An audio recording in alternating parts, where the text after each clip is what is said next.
And all the teachers and my dear friends and sisters say good morning to all. Good morning, sister. మన తల్లిదండ్రుల కష్టాల గురించి సోది రూపంలో తెలియపరచు.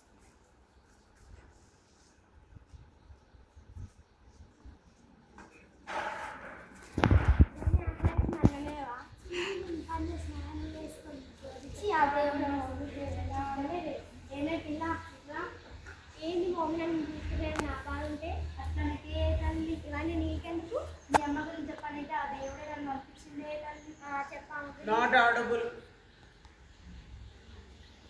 నువ్వంత భారాన్ని కడుపులో మోసి బయటికి తీస్తే ఇలాగే నన్ను అనేది. కడుపు నిండా భూమి పెట్టలేదు కానీ భూమంత భారాన్ని వస్తుందా? మీ అమ్మ గట్టిగా చెప్పు. మీ అమ్మ ఎప్పుడన్నా ప్లేట్లో అన్నం పెట్టుకొని తింటున్నా నువ్వు చూసినావే? నిండా పెట్టుకొని చూస్తారు. ఆ అన్నం ఎవరు తింటారే పిల్ల? నేనే అనుకో. మరి మీ అమ్మని కడుపు నింపి ఆమె కడుపు నిండినంత ప్రేమ ఉందే తల్లి నీ మీద. అవునా? ఇట్లా ఆగే తల్లి ఇంకొకటి చెప్తాను.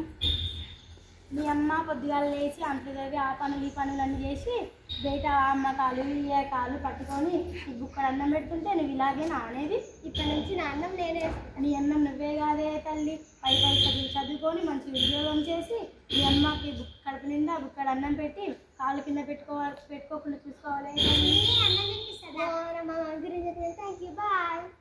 మన అమ్మ 9 నెలలు మోసి మనల్ని కంటది.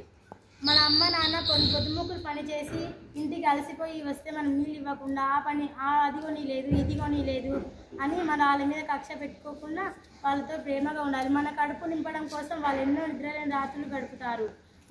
మనం మంచి ఇప్పుడు బాగా చదువుకొని మంచి పెద్ద మంచి జాబులు చేసి వాళ్ళ కడుపు నిండా అన్నం పెడితే అదే 100 కోట్ల ఆస్తి లేక ఊహించుకుంటారు.